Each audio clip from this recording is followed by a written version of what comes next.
Pasta 11, Lei 11. Aprenda a manter as pessoas dependentes de você. Julgamento. Para manter a sua independência, você deve sempre ser necessário e querido. Quanto mais dependerem de você, mais liberdade você terá. Faça com que as pessoas dependam de você para serem felizes e prósperas, e você não terá nada o que temer. Não lhes ensine o bastante a ponto de poderem se virar sem você. A lei transgredida. Certa vez, na Idade Média, um soldado mercenário, um condottieri, cujo nome não ficou registrado, salvou a cidade de Siena de um agressor estrangeiro. Como os bons cidadãos de Siena iriam recompensá-lo? Não há dinheiro ou homenagens que paguem a liberdade. Os cidadãos pensaram em fazer o mercenário senhor da cidade, mas até isso eles decidiram não bastava. Finalmente um deles tomou a palavra na assembleia reunida para debater a questão e disse: "Vamos matá-lo e depois o adoramos como nosso santo patrono." E assim fizeram. O conde de Carmagnola, entre todos os condottieri, foi um dos mais valentes e bem-sucedidos. Em 1442, ele estava a serviço da cidade de Veneza, há muito tempo em guerra com Florença, quando de repente recebeu um chamado de Veneza. Favorito do povo, ele foi recebido com todas as honras e esplendores. Naquela noite ele ia jantar com Doge em pessoa no Palácio Ducal. A caminho do palácio, entretanto, ele notou que a guarda o conduzia por um caminho diferente do de costume. Ao cruzar a famosa Ponte dos Suspiros, ele percebeu para onde estavam indo, para a masmorra. Ele foi condenado sob uma acusação falsa e no dia seguinte, na Praça São Marco, diante de uma multidão horrorizada que não conseguia entender como seu destino havia mudado tão radicalmente, ele foi degolado. Interpretação. Muitos grandes condottieri do Renascimento na Itália sofreram o mesmo destino do santo patrono de Siena e do conde de Carmagnola. Venceram várias batalhas seguidas para os seus patrões para se verem no final banidos, presos ou executados. O problema não era a ingratidão, é que havia muitos outros condottieri tão capazes e valentes quanto eles. Eles eram substituíveis, nada se perdia matando-os. Enquanto isso, os mais velhos já estavam cheios de poder, cobrando cada vez mais caro por seus serviços. Era muito melhor, portanto, acabar com eles e contratar um mercenário mais jovem e mais barato. Esse foi o destino do conde de Carmagnola, que estava começando a se mostrar petulante e independente. Ele estava tão certo do seu poder que não se preocupava em ser realmente indispensável. Esse é o destino, num grau menos violento, espera-se, de quem não faz com que os outros dependam dele. Mais cedo ou mais tarde, surge alguém capaz de fazer o mesmo trabalho com a mesma eficiência. Alguém mais jovem, mais disposto, mais barato, menos ameaçador. Seja a única pessoa capaz de fazer o que você faz e trance o destino de quem o contrata de tal forma com o seu que seja impossível livrar-se de você. Do contrário, você um dia será forçado a cruzar a sua própria Ponte dos Suspiros. A lei observada. Quando Otto von Bismarck se tornou deputado no parlamento prussiano em 1847, tinha 32 anos e nenhum aliado ou amigo. Olhando em volta, ele concluiu que não deveria se aliar ao partido nem dos liberais nem dos conservadores no parlamento, também a nenhum ministro em particular e certamente não ao povo. Ao rei Frederico Guilherme IV, sim, foi uma escolha estranha, para dizer o mínimo, pois o poder de Frederico estava em baixa. Homem indeciso, fraco, ele concordava sempre com os liberais no parlamento. De fato, faltava-lhe coragem e ele representava quase tudo que desagradava a Bismarck, pessoal e politicamente. Mas Bismarck cortejava Frederico dia e noite, quando os outros deputados atacavam o rei por sua inépcia. Só Bismarck o defendia. Finalmente, funcionou. Em 1851, Bismarck foi nomeado ministro de gabinete do rei. Agora ele ia trabalhar. Repetidas vezes ele forçou a mão do rei, fazendo-o aumentar o exército e enfrentar os liberais, exatamente como Bismarck desejava. Ele trabalhava com a insegurança de Frederico quanto à sua própria masculinidade, desafiando-o a ser firme e governar com orgulho, e ele lentamente restaurou o poder do rei até que a monarquia voltou a ser a força mais poderosa da Prússia. Quando Frederico morreu, em 1861, seu irmão Guilherme subiu ao trono. Guilherme antipatizava profundamente com Bismarck e não pretendia mantê-lo por perto. Mas ele também herdou a mesma situação do irmão. Muitos inimigos desejavam lhe tomar o poder. Na verdade, ele pensava em abdicar, sentindo não ter força suficiente para enfrentar essa precária e perigosa posição.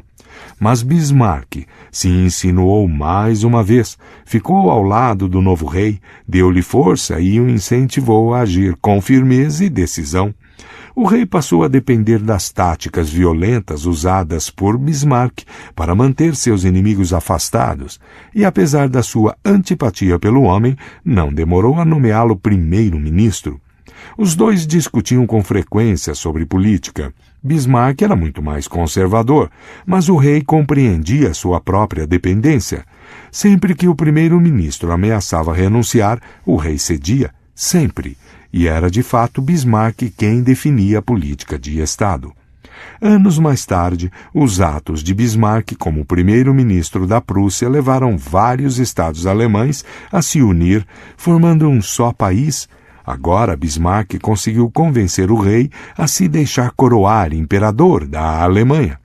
Mas era Bismarck realmente quem tinha alcançado o ápice do poder. Como o braço direito do imperador, como chanceler imperial e cavaleiro armado, ele movia todas as alavancas. Interpretação. A maioria dos jovens e ambiciosos políticos, visando a paisagem política da Alemanha da década de 1840, teria tentado construir uma base de poder entre aqueles mais poderosos. Bismarck viu as coisas de outra forma.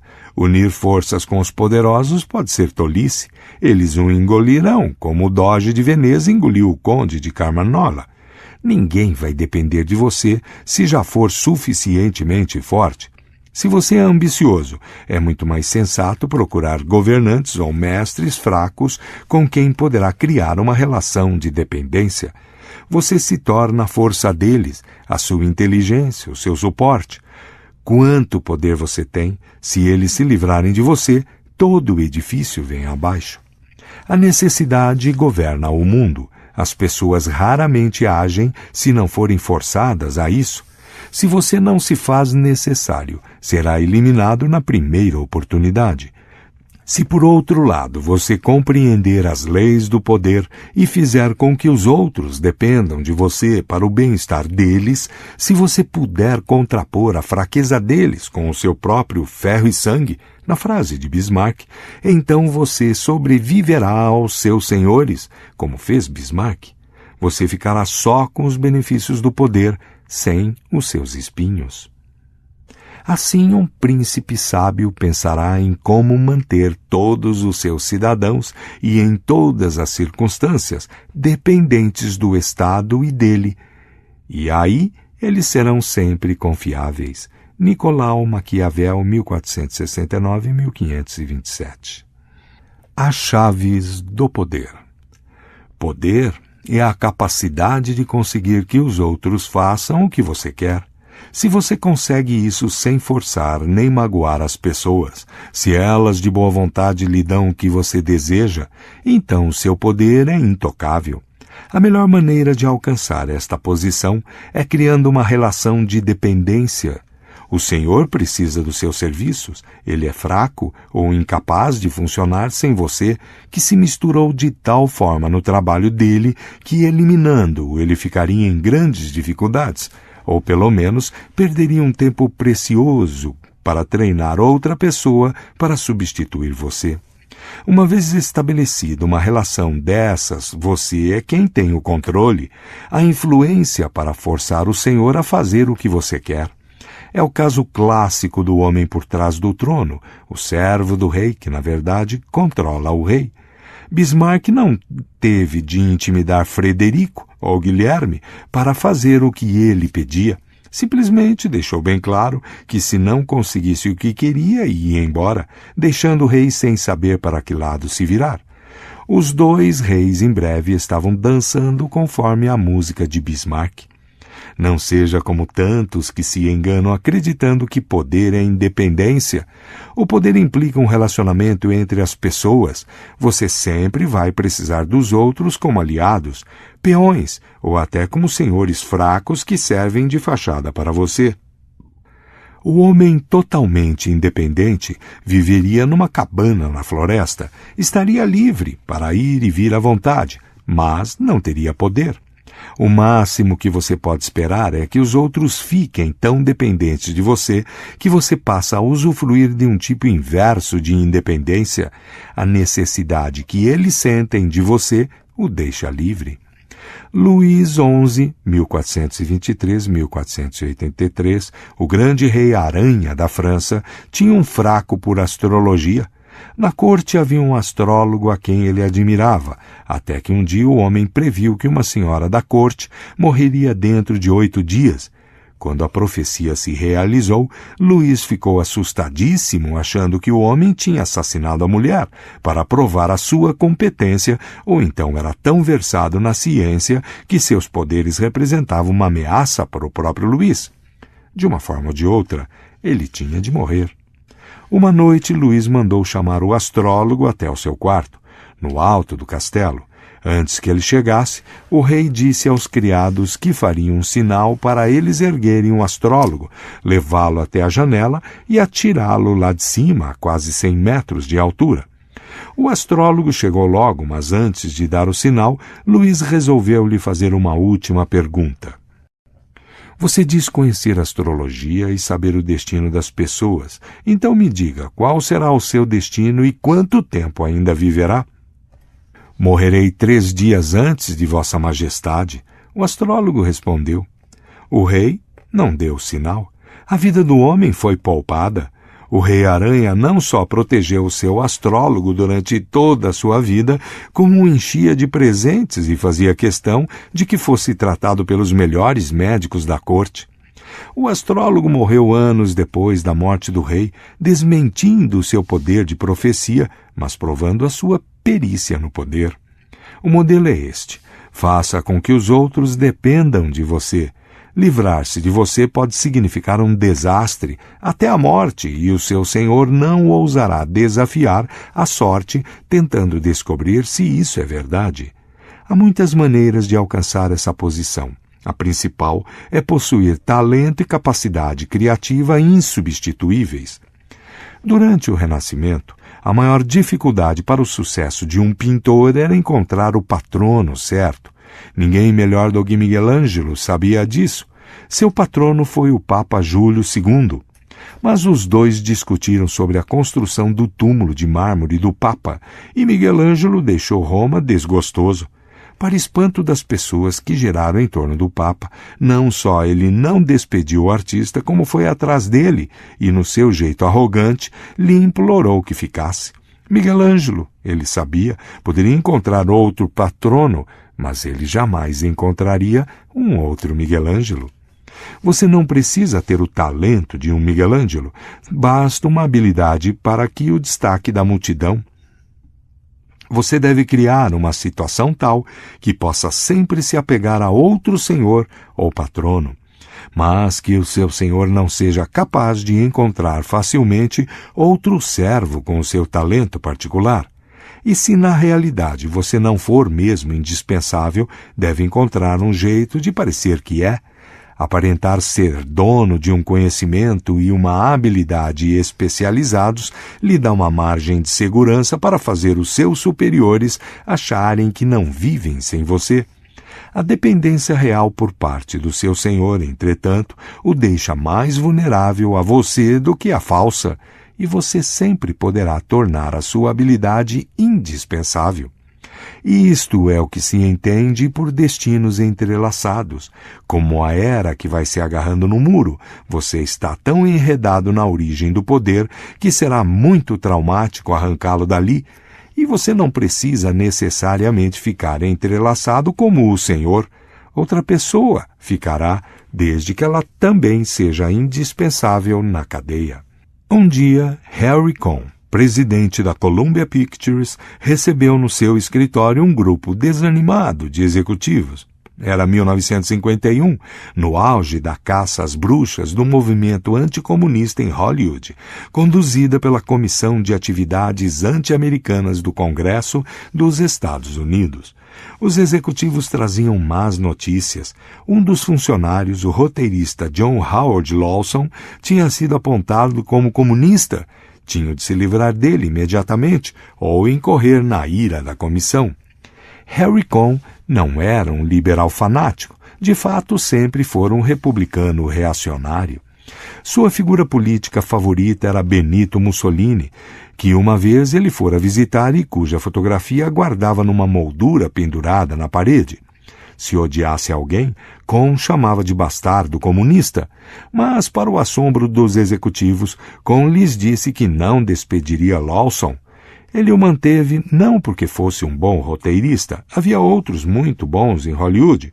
Ele o manteve porque escrevia papéis para Humphrey Bogart, e Bogart era um astro da Columbia. Se Cohn se metesse com Lawson, arruinaria um relacionamento muito lucrativo, que valia mais do que a terrível publicidade que o seu desafio à comissão gerou. Henry Kissinger conseguiu sobreviver a muitas sangrias na Casa Branca de Nixon, não porque fosse o melhor diplomata que o presidente poderia encontrar. Havia outros ótimos negociadores, e também não porque os dois se dessem bem. Eles não se davam, nem compartilhavam das mesmas crenças e políticas. Kissinger sobreviveu porque estava arraigado em tantas áreas da estrutura política que o seu afastamento representava o caos. O poder de Miguel Ângelo era concentrado, dependia de uma só habilidade, a sua habilidade de artista. O de Kissinger era abrangente. Ele se envolveu em tantos aspectos e departamentos da administração que esse envolvimento se tornou um trunfo na sua mão. E também lhe conquistou muitos aliados. Se você conseguir uma posição como essa, vai ser perigoso se livrar de você. Surgirão vários tipos de interdependências. Ainda assim, a forma concentrada de poder dá mais liberdade do que a abrangente, porque os que a possuem não dependem de um senhor em particular ou de uma posição particular de poder para a sua segurança. Para fazer com que os outros dependam de você, um caminho a tomar é a tática do serviço secreto.